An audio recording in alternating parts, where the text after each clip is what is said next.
Glenmorangie is a single malt whisky. We're based in the Northern Highlands of Scotland, a beautiful place called Tain. The distillery was established in 1843 by William Matheson, and William bought a farm called Morangie Farm, and on the farm there was an old brewery, and he converted this brewery into a distillery and named it after the land he loved, Glenmorangie. Now the name Glenmorangie is actually Gaelic, and it's Gaelic for the Great Valley of Peace. Glen is a valley, Mor means big, and Angie means peaceful. And the correct way to pronounce Glenmorangie is, think about this, is it's the orangey in Morangie that makes it Glenmorangie. Now every single distillery in Scotland, single malt distillery, we all use the three same ingredients: water, barley and yeast. But what makes different single malts smell and taste differently is how we all play our tunes slightly differently.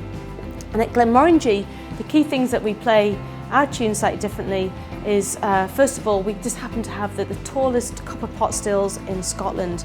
They're 5.14 metres in height. And if you're struggling to imagine that, they're actually equivalent to the height of an adult giraffe.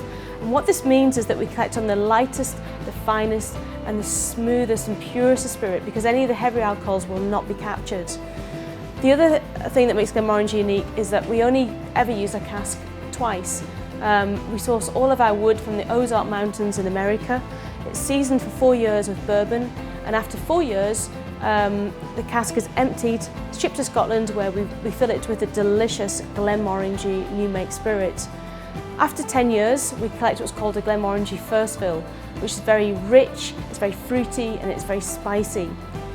We then reuse that cask just one more time, and after 10 years, we collect what's called a Glenmorangie second fill, which is much more floral and fragrant. And it's the combination of the first and the second fill together that makes the delicious Glenmorangie original. To all of you, I'd like to toast you all and say, Slàinte mhath!